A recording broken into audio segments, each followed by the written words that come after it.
ये चीजें समझने की जरूरत है कि ये मेरठ की क्रांति की तरह है और सरदना ऐतिहासिक रहा है क्रांति का। अगर जो सरदने के अंदर से भी आवाज नहीं उठा सकते ना, तो फिर तुम कोई लड़ाई नहीं लड़ सकते। तो मैं सभी को कह रहा हूं, हाथ उठा करके मजबूती के साथ आवाज लगानी है। भारतीय किसान यूनियन किसान क्रांति, भारतीय किसान यूनियन किसान क्रांति, भारतीय किसान यूनियन किसान क्रांति, किसान मजदूर एकता। देखो भाई, ऐसा है कि आज सभी ने हमें बुलाया और बुला करके जितने भी हमारे मजबूत योद्धा है, हमारे संगठन साथी हैं, उन्होंने भी अपने विचार रखे और उन्होंने भी अपना कीमती समय दिया। लेकिन समय देना, पंचायत करना, ये क्यों पड़ता है? क्या जरूरत है कि भी आप लोगों के बीच में पंचायत में आकर के अपनी बात रखना या आप लोगों को समझाना? कहीं ना कहीं कुछ समस्याएं हैं। उन समस्याओं को मैं आपको बता दूं कि भाई, मैं अपने संगठन साथियों को सबको एक बात कहता हूं कि भाई, बोलना और कहना और समझना और देखना जब तक आप नहीं सीखोगे तब तक तुम लोगों का यूं ही पतन रहेगा। ये चीजें तुम्हें समझनी पड़ेगी कि भाई क्या गलत है और क्या सही है। और सही गलत कोई जाति धर्म नहीं है, ये जाति धर्म है नहीं, हमने बना रखी है। और हमने क्यों बना रखी है साहब?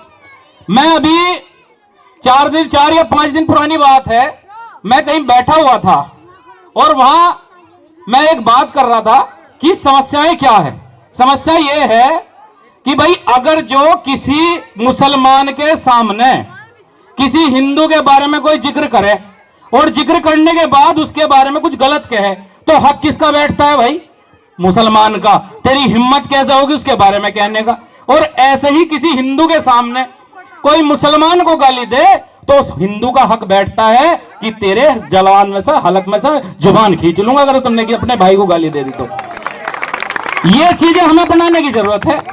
अगर जो हम ये चीजें अपना लें तो विश्वास मानना, आने वाला समय और आने वाली सदी हमारी सदी होगी, हमें कोई हारने वाले पैदा नहीं है। ये चीजें मैं सबको बता देना चाहता हूं, ये सच्चाई है साहब। लेकिन क्या चीजें क्या चल रही है? अगर जो हमारी तरफ से कोई, मैं ही यहां बैठा हूं, अगर जो मैं ही किसी तरह का कुछ गलत बात कह दूं तो उधर से भी कुछ गलत बात आएगी साहब। तो इधर से तो मैं हो गया, उधर से वो हो गया, ये चीजें चलती रहेंगी और आप लोग इनका शिकार होते रहेंगे। ये आजादी के 75 वर्षों से यही चलता आ रहा है। अब इसे बदलना है। मेरे नौजवान साथी बैठे हुए हैं, हमारे बड़े बुजुर्ग भी हैं। हमारे बड़े बुजुर्गों ने वो संतरास झेल रखा है कि जो हमने नहीं झेला। हमें वो अनुभव नहीं है जो हमारे बड़े बुजुर्गों के पास अनुभव है। लेकिन चीजें क्या हैं? आज के नौजवान को करना क्या है?